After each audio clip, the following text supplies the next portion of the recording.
নমস্কার, চলে এসেছি একটা রেসিপি নিয়ে। আজকে আমি ছোলার ডালের লাড্ডু করছি। দেখুন আমি ছোলার ডালের লাড্ডু কিভাবে করছি।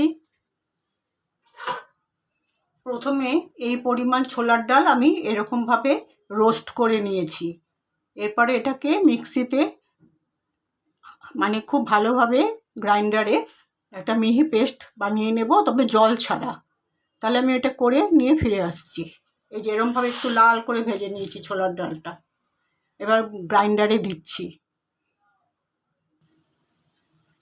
ঠিক এরকম গুঁড়ো করে নিলাম ছোলার ডালটাকে, আগে রোস্ট করে নিয়ে এরকম গুঁড়ো করে নিলাম। এবার আমি একটা চিনি শিরা তৈরি করছি। ওই যে জল বসিয়ে দিয়েছি, দিয়ে দিচ্ছি একটা এলাচ। চিনি শিরাটা তৈরি করা হয়ে গেছে। এবার আমি ছোলার ডালটা এর মধ্যে মিশিয়ে দিচ্ছি, ছোলার ডালের ডাস্ট।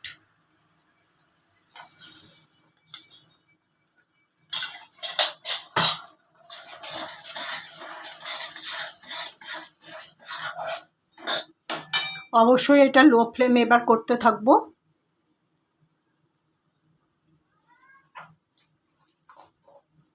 দিয়ে দিচ্ছি একটু ঘি। এবার লো ফ্লেমে এটাকে করতে থাকবো, তারপরে লাড্ডুটা বানাচ্ছি।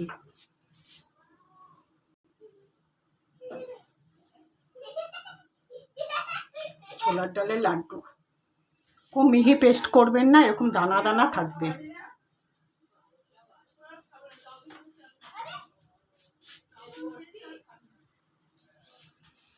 ছোলার ডালের সব লাড্ডুগুলো আমি তৈরি করে নিয়েছি। দেখুন এরকম হয়েছে, আপনারাও অবশ্যই একবার করবেন, ভালো লাগবে। প্রত্যেক দিন মাছের আইটেম দিচ্ছি, তাই আজকে একটু মিষ্টি টাইপের আইটেম পোস্ট করব, এই হিসাবে করলাম। যাই হোক, ভিডিওটা আমি পুরোই শেয়ার করলাম কিভাবে করেছি না করেছি। আপনারাও করবেন, খুব মিহি পেস্ট করবেন না, ডালটাকে অবশ্যই আগে ভালো করে ভেজে নেবেন, তারপরে মিক্সিতে ভালো করে করবেন, বেশি পেস্ট নয়। তবে চিনি শিরা করে তারপরে এটাকে দিয়ে গ্যাসটা নিভিয়ে দিয়ে হাতে একটু ঘি নিয়ে এই গোলটা করে নেবেন। যাই হোক, ভিডিওটা আমি এখানেই শেষ করলাম। আগামীকাল একটা নতুন রেসিপি নিয়ে আসবো। সবাই ভালো থাকবেন। নমস্কার।